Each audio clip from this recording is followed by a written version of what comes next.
Bonjour à tous, comme vous le savez, le cinéma est mort. Et pour survivre, il faut qu'on trouve un autre sujet qui nous rapporte de la moula. De tous ces thèmes passionnants, il y en a un seul sur lequel on est capable de faire semblant de faire illusion, c'est bien évidemment les jeux vidéo. J'attends de vous que vous soyez capable de me fournir des listes de jeux classiques dont on peut faire semblant de parler avec ardeur.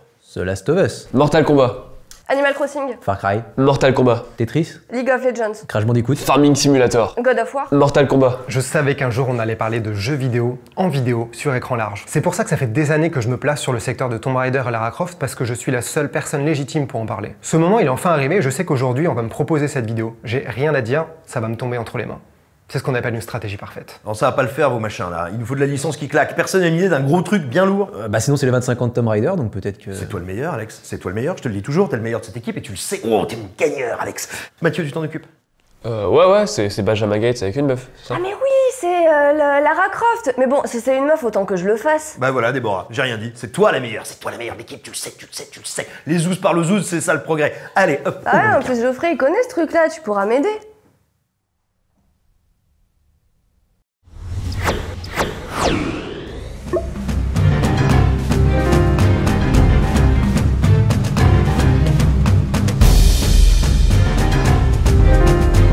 Ça fait 25 ans que Lara Croft elle est là et elle a connu des hauts et des bas. La saga elle est passée par la gloire et la déchéance, l'amour et la haine, elle a failli mourir plein de fois. Sans Tomb Raider, il n'y aurait sûrement pas de Uncharted, mais sans Uncharted, il n'y aura peut-être plus de Tomb Raider aujourd'hui. En 25 ans, Tomb Raider a montré un peu toutes les facettes de l'industrie du jeu vidéo. Ses miracles, ses dérives, ses excès. Les problèmes qu'on a aujourd'hui sur Cyberpunk ou la saga Assassin's Creed, tout ça on l'avait déjà eu avec Tomb Raider, et c'est aussi pour ça que c'est une saga passionnante à regarder avec le recul. Et comme en plus ça permet de parler de dinosaures, d'Excalibur, de mitraillettes et de pyramides, évidemment qu'on allait faire une vidéo sur Tomb Raider.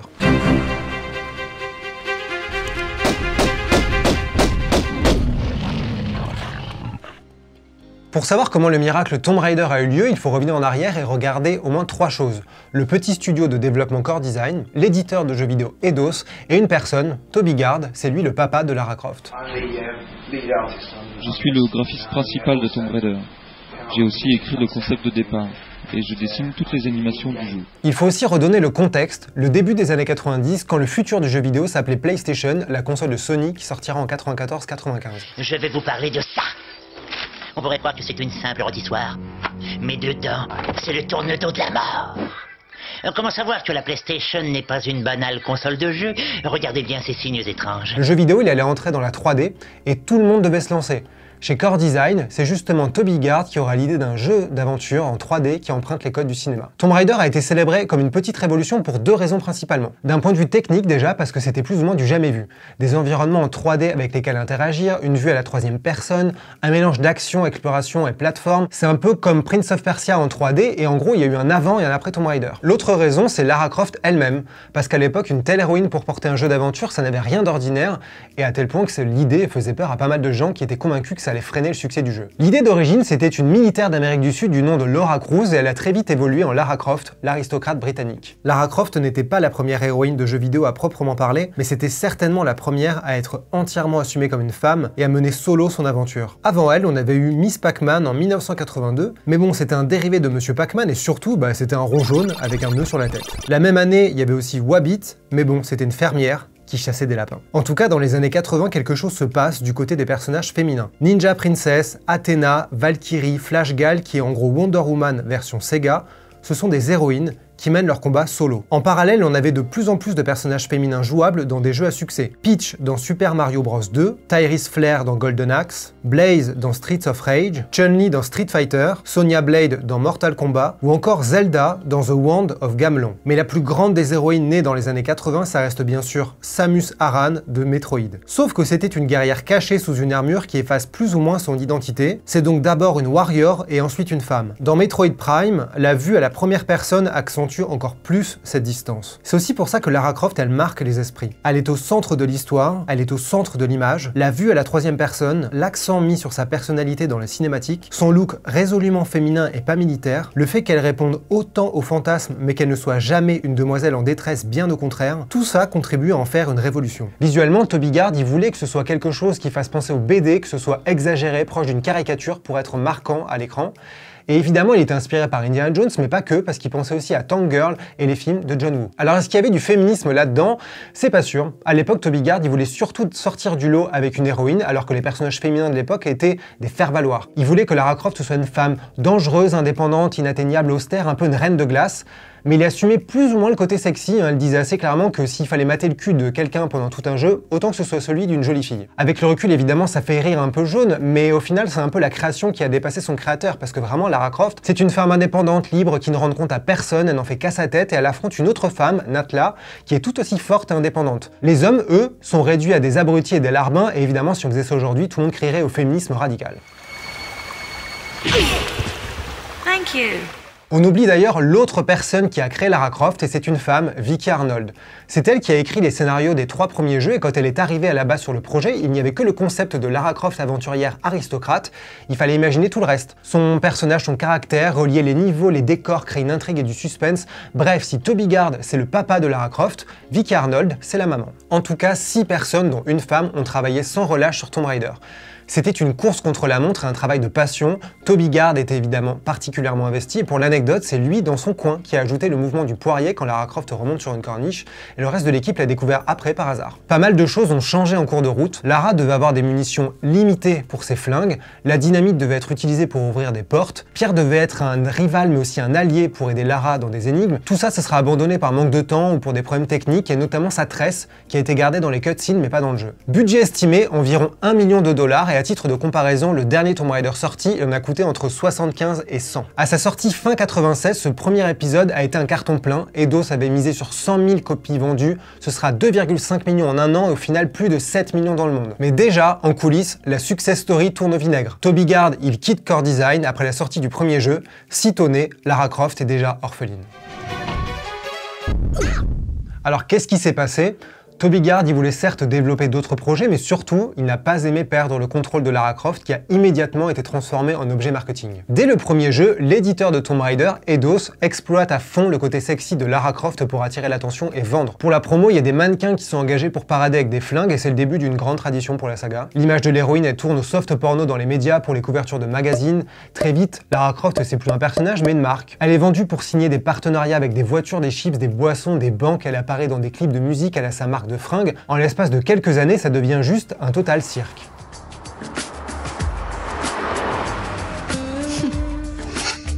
Alhambra. Montez, montez. J'ai peur toute seule.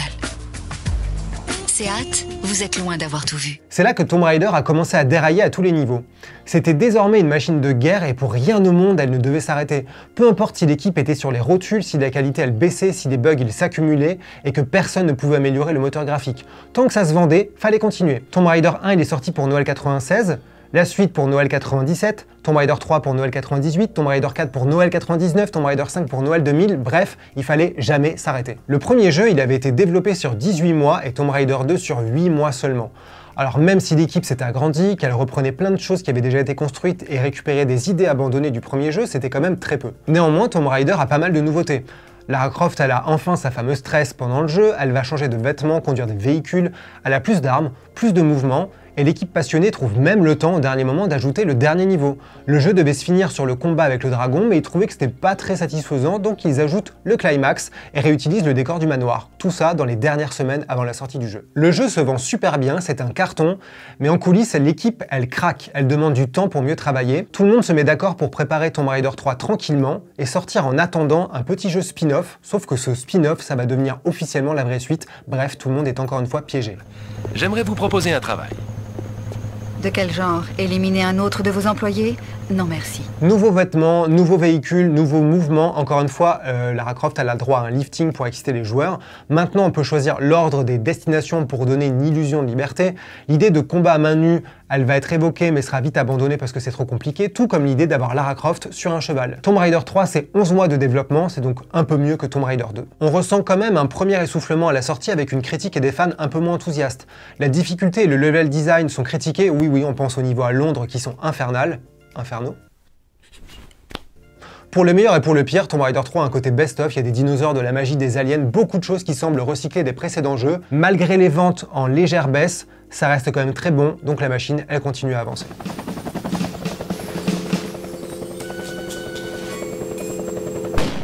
Tomb Raider 4, la révélation finale, ce serait un moment capital. Comme Eidos laisse beaucoup de liberté tant que le jeu est livré en temps et en heure, l'équipe décide de tuer Lara Croft à la fin du jeu sans prévenir personne. Ça peut sembler fou, mais c'est vraiment comme ça que ça s'est passé. Pour eux, c'était vraiment une manière de stopper le cauchemar et briser le cycle. Mais paradoxalement, ce désespoir, il donne une très belle couleur à cet épisode. Tomb Raider 4, il souffre des mêmes bugs et laisse un arrière-goût de répétition côté technique, et les sauts à la corde, ils donnent vraiment envie de se pendre. Mais le personnage, il évolue vraiment bien. Lara Croft, c'était jusque-là une tête brûlée menée par sa curiosité et sa soif d'aventure. Elle se fichait des conséquences jusqu'à ce qu'elle mette la main sur la relique de trop et ouvre les portes de l'apocalypse malgré elle. Pour la première fois, elle devait assumer les conséquences de ses actes. Elle en paiera le lourd prix à la fin du jeu, mais ça permettait vraiment à Lara Croft de gagner une dimension humaine très jolie. Ah, oui. La libération de Seth. Tu ne pouvais pas savoir, très cher. Je dois remettre les choses en ordre et en profiter pour me retirer cette épine du pied. Ce quatrième opus, c'est un peu un retour aux racines. On reste en Égypte, Lara Croft, elle ne change pas de fringue à tout bout de champ, et on peut même revenir sur ses pas dans certains niveaux pour créer un tout plus cohérent, plus solide en termes de narration et un peu moins carte postale. Mais Eidos, évidemment, ils veulent pas s'arrêter là. Tuer Lara Croft, peut-être, si ça amuse les développeurs, mais en tout cas, il faut une suite, c'est obligatoire. Il devra d'abord me tuer. C'est bien ce qui m'effraie. Ce sera Tomb Raider sur les traces de Lara Croft, c'est certainement l'un des pires épisodes de toute la saga. Ça revient sur des aventures passées totalement inventées de l'héroïne lors de son enterrement, et le joueur, comme les vieux amis du personnage, ils se retrouvent tous à pleurer tellement c'est triste. Ce serait l'une des décisions les plus stupides de votre carrière. Et pourtant, je vous aurais prévenu. À ce stade, clairement, plus personne n'y croit. Faire le nouveau Tomb Raider, c'est plus qu'une obligation contractuelle pour l'équipe. Certains développeurs n'hésiteront pas à dire par la suite que Tomb Raider 5 c'était simplement un jeu de merde. C'est leur propre mot et je les valide. La plupart des niveaux, ils sont créés à partir d'idées abandonnées des précédents opus. Le scénario, il est écrit vite fait, histoire d'eux. Et c'est tellement mal pensé que Pierre, il est encore une fois tué dans ce jeu-là, alors qu'il était mort dans le premier Tomb Raider. Pour le coup, le public le confirme, Tomb Raider 4 c'était déjà un peu moins bien vendu. Mais Tomb Raider 5 c'est un bid avec même pas 2 millions de jeux qui sont vendus. La machine, elle est cassée, il faut tout réinventer. Et ça tombe bien, la PlayStation 2 arrive et Eidos voit les choses en grand. Le premier Tomb Raider sur PlayStation 2, ça doit être énorme. Et ce sera un énorme crash. On n'arrivera pas à la rattraper, chef. Si on pourra pas. Si on pourra. Pour la première fois, la saga Tomb Raider fait une pause. 3 ans d'attente, mais pour les pires raisons, parce que l'Ange des Ténèbres, ce sera un désastre de A à Z. Ça devait être la renaissance de la saga, mais en fait, ça a failli l'enterrer. Rien ne va dans cette production. L'équipe est énorme, il y a beaucoup de moyens, mais c'est très désorganisé. Tout le monde travaille, mais personne ne sait exactement pourquoi et pour qui. Eidos met la pression parce qu'ils veulent que le jeu il soit spectaculaire et réinvente la saga. Ils veulent qu'il y ait des choix, des dialogues, des options qui influent sur l'aventure, plein de voyages. Lara Croft, elle pourra se battre avec ses points, il y aura de l'infiltration et un côté mauvais RPG avec des capacités qui évoluent au fur et à mesure. Le personnage, il est repensé, il y a moins de tombes, plus de paysages urbains, un côté dark. Lara Croft, elle est accusée d'avoir tué Werner von Croy, son mentor de Tomb Raider 4. Elle est en jean, elle est pourchassée par la police parisienne, elle s'infiltre dans le Louvre, elle affronte une secte, elle rencontre un copain Curtis qui sera jouable à un moment, bref, beaucoup de changements et beaucoup de bordel surtout. La panique grandit chez Core Design à mesure que le retard il s'accumule. Des sections entières du jeu doivent être sacrifiées et coupées, plein de choses sont retirées, quitte à créer plein d'incohérences dans l'intrigue. Par exemple, parfois Lara Croft elle change de fringue entre 2 niveaux alors qu'il n'y a pas d'ellipse. La zone de Paris c'est finalement un grand vide tellement l'équipe a coupé de choses donc il n'y a plus de gameplay. Et bien sûr c'est un océan de bugs dans tous les sens à l'écran. Tout le monde chez Core Design sait que l'Ange des Ténèbres s'est raté, mais ils n'ont pas le choix, le temps presse.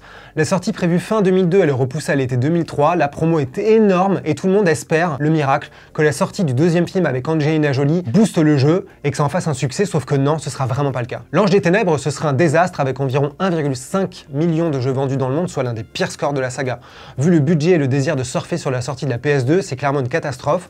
L'Ange des Ténèbres, ça devait donner lieu à une trilogie et des suites, il fallait vraiment continuer l'histoire et tout sera abandonné. Donc comment Lara Croft a survécu à la fin de Tomb Raider 4, on le saura jamais, à part une scène bonus qu'on peut voir sur YouTube et qui avait été coupée. Après ça, il n'y a plus le choix, Eidos décide de changer les choses, il décide donc de virer le studio Core Design, le studio historique qui avait permis de créer Tomb Raider. En plus, à côté de ça, le film Tomb Raider 2, il a été un flop, ou en tout cas une déception en salle, donc c'est vraiment la fin d'une ère. C'est un peu la fin d'une période pour Lara Croft, elle est quasiment morte et enterrée, plus personne ne mise sur elle, et pour la réanimer, il faudra un coup de baguette magique.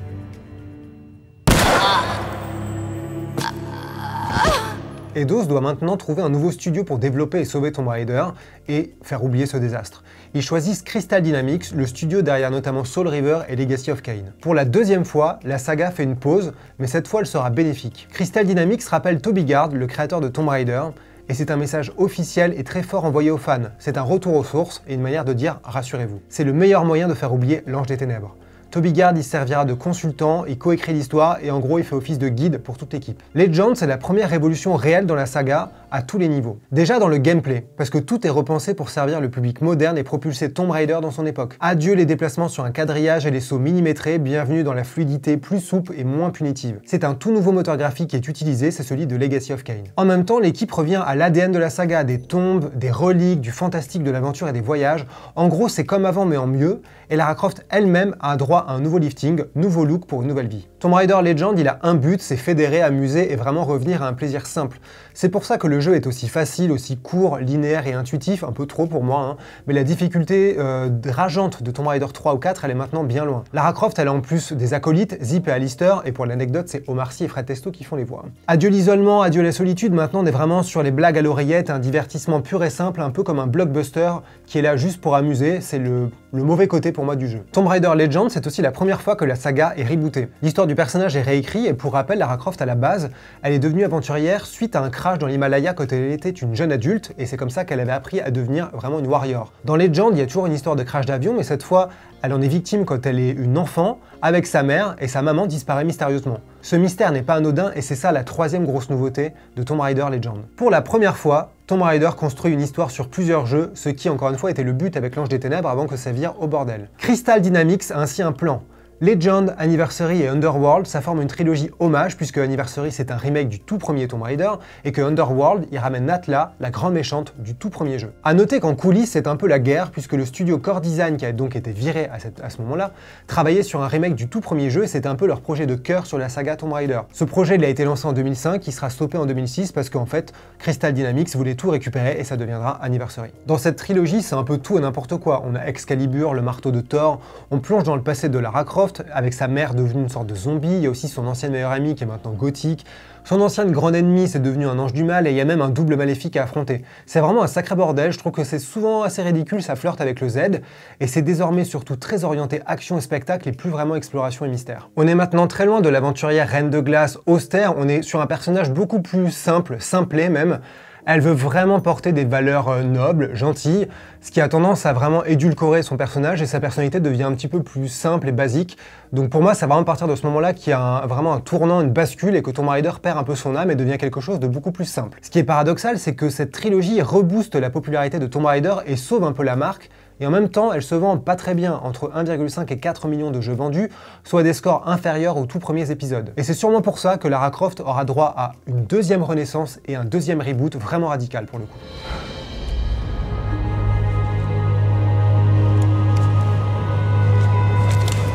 Il faudra attendre 5 ans cette fois, soit la plus grande pause dans la saga. Crystal Dynamics développe en parallèle d'autres jeux dérivés comme Guardian of Light, mais relance surtout une trilogie. Sachant qu'entre-temps, Square Enix a racheté Eidos, et donc Crystal Dynamics. C'est donc Square Enix qui chapeaute désormais la saga Tomb Raider. Et ça amènera quelques aménagements plus ou moins compliqués. Crystal Dynamics a développé les 2 premiers opus de cette nouvelle trilogie, mais c'est Eidos Montréal qui prend le relais sur le 3e, Shadow of the Tomb Raider. Le studio a tiré des leçons de la précédente trilogie Legend, Anniversary et Underworld, et cette nouvelle trilogie, elle sera très différente. Première différence, c'est encore un reboot certes, mais cette fois il est radical. On va pas juste réécrire l'histoire et les origines de Lara Croft, on va les faire vivre aux joueuses et joueurs. Donc on revient en arrière, l'héroïne Lara Croft elle a 21 ans, c'est une jeune femme presque normale et elle se retrouve à devoir apprendre à survivre sur une île au large du Japon. Comme sa mère elle a déjà été exploitée dans la trilogie précédente, cette fois c'est son père qui est mis en avant. Il a disparu, elle part à sa recherche et c'est lui qui va la motiver à devenir une aventurière. Et c'est un peu, oui, comme dans le premier film avec Angelina Jolie où le papa était au centre de l'équation. Encore une fois, le gameplay est totalement repensé et cette fois l'accent est vraiment mis sur la survie, l'action, le pseudo-réalisme. Uncharted, c'est clairement passé par là et vraiment c'est le modèle, c'est pour ça que ça ressemble vraiment aux aventures de Nathan Drake. Bienvenue dans les fusillades, les QTE, les moments de catastrophe où absolument tout s'écroule autour de Lara Croft, où la fuite est téléguidée. C'est aussi l'arrivée d'éléments de RPG light avec possibilité de crafter, améliorer ses armes, évoluer avec des points d'expérience, suivre des quêtes secondaires, bref des trucs qui sont maintenant très basiques dans le jeu vidéo AAA. Tomb Raider a beaucoup évolué pour s'adapter à son temps. La douce exploration, ça a laissé place à la violence, la baston, voire l'horreur et le sang. Et c'est là que c'est un peu amusant parce que paradoxalement les jeux sont beaucoup plus lisses. On peut plus voir Lara brûler pendant plusieurs secondes quand elle meurt, on peut plus entendre ses os se briser et les mises à mort marquantes sont vraiment mises hors champ. Donc on est vraiment sur un jeu beaucoup plus light, beaucoup plus mainstream encore une fois.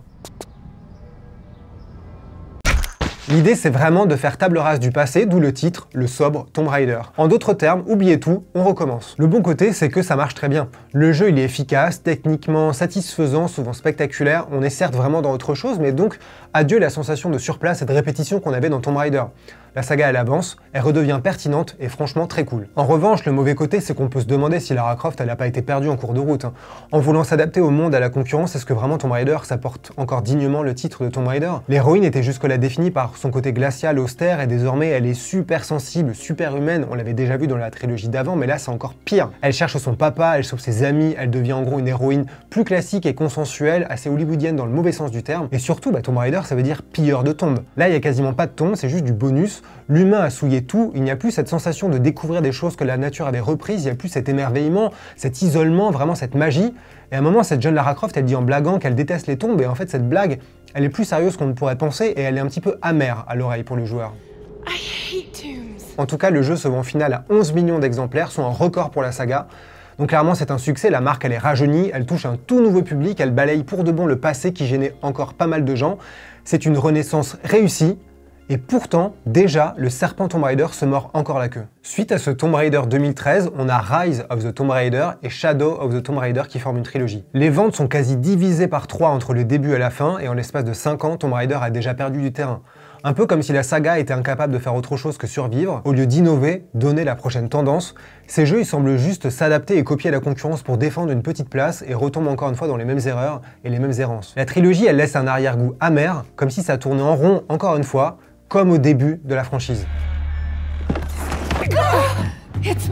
Le premier jeu avait un peu excité quand même en réinventant le gameplay, l'ambiance, mais les deux suites ont simplement refait pareil, sans grandes améliorations. Et pourtant, il y avait une claire ambition narrative plutôt excitante. Lara, elle affronte une organisation secrète du nom de Trinity, elle enquête sur son père, ça crée donc une histoire cohérente, assez dramatique, tenue sur 3 jeux. Mais bon, à la fin de Shadow, on a Lara qui revoit son passé heureux, ses parents, avec le choix de céder ou non à une tentation diabolique, et ça rappelle beaucoup la fin de Underworld, et même le premier film Tomb Raider. On voit à quel point le recyclage commence à devenir un petit peu ridicule. Entre la fin du jeu de 2013, où Lara Croft elle retrouve enfin ses 2 flingues iconiques, et la fin de Shadow où elle comprend que sa mission est simplement de protéger les secrets de la planète, pas sûr qu'on ait vraiment vécu une trilogie, une origin story digne de ce nom qui méritait 3 jeux. J'ai encore tellement de questions. Alors maintenant qu'on a parlé de toute la saga épisode par épisode et chronologiquement, faisons un petit pas en arrière pour voir comment ça a évolué. Dans les années 90, Tomb Raider c'était vraiment un coup de génie, une révolution, un modèle que tout le monde voulait copier. Dans les années 2000, c'était la déchéance, quasiment l'anti-exemple et le modèle à ne surtout pas suivre. On était à l'extrême des débuts et plus grand monde ne misait sur Lara Croft. Et dans les années 2010, il y a eu un équilibre, mais c'était pas forcément un compliment. L'identité de Lara Croft, l'âme de Tomb Raider ont été diluées sur le marché pour correspondre aux tendances. C'est juste un jeu AAA parmi d'autres, avec les mêmes mécaniques que la concurrence. Pourquoi c'est intéressant d'avoir tout ça en tête et de reparler de Tomb Raider aujourd'hui? Parce qu'en fait, en 25 ans, la saga elle a traversé à peu près toutes les épreuves de l'industrie du jeu vidéo et donc représente parfaitement tout ce qui se passe. Avec Tomb Raider, c'est presque une petite histoire du jeu vidéo qu'on peut suivre, avec tout ce qu'elle a de merveilleux et de terrible. Tomb Raider a largement contribué à cette évolution de l'industrie du jeu vidéo, en transformant un petit jeu en super franchise à exploiter au maximum, en dépassant notamment les frontières du jeu vidéo pour envahir la pop culture et ainsi démocratiser et vulgariser l'art du jeu vidéo qui était alors pas mal méprisé. En 12 jeux, Tomb Raider a parfaitement illustré les limites et problèmes de cette industrie. Les délais intenables, les tensions entre éditeurs et développeurs, les questions d'exclusivité sur les consoles, les batailles entre géants du business, le passage obligé aux consoles next-gen et bien sûr le fameux crunch, cette période de travail extrême pour rendre un jeu en temps et en heure. Et on voit à quel point c'est encore pertinent aujourd'hui avec le triste exemple de Cyberpunk 2077. Tomb Raider, c'est pas la première ni la dernière saga à le montrer bien sûr, mais j'ai quand même la sensation qu'elle est l'une des plus révélatrices de ces dérives. Quel autre personnage a aboli à ce point les frontières entre la galaxie geek et la culture mainstream au point d'envahir les magazines, les écrans de télévision, le cinéma, l'imaginaire collectif? Quel autre nom de saga et d'héroïne est aussi connu aussi bien par les parents que les enfants de plusieurs générations? Quelle autre saga a survécu et ressuscité autant de fois et se bat encore aujourd'hui pour défendre sa place, plus de 25 ans après? Quand on voit le nombre de streamers qui continuent à se battre pour finir Tomb Raider 1 ou 2 en moins d'1 heure, ou les challenges no loads no meds, c'est-à-dire finir le jeu sans sauvegarder, sans recharger et sans trousse de soins, quand on voit la communauté géniale et passionnée de plein d'âges, de plein de cultures différentes à travers le monde qui continuent à faire et refaire ces jeux et en parler 20 ans après, on se dit que vraiment Tomb Raider il a quelque chose de spécial. Un peu comme Star Wars, différentes générations se sont appropriées la saga et les jeux, certains ne jurant que par les originaux comme moi, et d'autres par les plus récents. Et on voit à quel point c'est vraiment un truc qui a rassemblé tout le monde et qui parfois crée des guerres assez passionnantes. PS, je ne savais pas où le caser dans cette vidéo, mais impossible de ne pas parler de la musique de Tomb Raider. J'ai envie de citer celle du 4e opus composé par Peter Connelly que j'aime beaucoup, mais évidemment impossible de ne pas citer Nathan Macri, le compositeur phare des 3 premiers jeux. Preuve qu'elle est aimée encore aujourd'hui, elle est parfois jouée dans des salles de concert par des orchestres symphoniques. On peut maintenant s'interroger, est-ce que Tomb Raider a encore un avenir? Tu dois me faire confiance. D'un point de vue strictement commercial, a priori oui, c'est certain. Il n'y a pas de nouveau jeu qui a été annoncé suite à Shadow of the Tomb Raider, mais le studio a bien dit que c'était uniquement la fin d'une trilogie Origin Story, ce qui veut bien dire que la porte est ouverte pour un retour de Lara Croft. Un remake de Tomb Raider 2 serait la suite logique, les fans en rêvent, certains bossent dessus dans leur coin depuis des années, mais Anniversary, le remake du 1, c'était quand même pas très bien vendu, donc vraiment pas sûr que ça aille dans ce sens. Côté cinéma, une suite du film de 2018 est en préparation. Alicia Vikander reprendra son rôle de Lara Croft et ce sera écrit et réalisé par Misha Green, qui est derrière la série Lovecraft Country. Le premier film, enfin le précédent film, avait repris largement le jeu reboot de 2013, à voir donc si la suite reprendra du côté de Rise ou Shadow, mais la réalisatrice a déjà fait un clin d'œil aux dinosaures, donc avec un peu de chance, on aura des dinos et un petit peu de la folie de Tomb Raider d'avant. Incroyable mais vrai, et pendant qu'on tournait cette vidéo, Netflix a annoncé qu'il lançait une série animée sur Tomb Raider. On n'en sait pas grand chose, à part que c'est une série animée sur Tomb Raider, et que ça fera suite à la trilogie de Square Enix. Voilà. La question à 1000 points, c'est quand même, est-ce que Tomb Raider a encore un avenir côté artistique? J'aimerais dire que oui, sans hésiter, mais clairement, j'hésite beaucoup, parce qu'au-delà de son imaginaire qui tourne en rond et du personnage qui est maintenant très édulcoré et devenu beaucoup trop gentil et sérieux, je me dis que la saga est peut-être bloquée et condamnée par sa nature même de jeu AAA. Les budgets et les enjeux ils sont tellement énormes que maintenant ça empêche de prendre des vrais risques comme au début. Et c'est peut-être pour ça que les récents jeux Tomb Raider reprennent simplement les codes de ce qui marche ailleurs.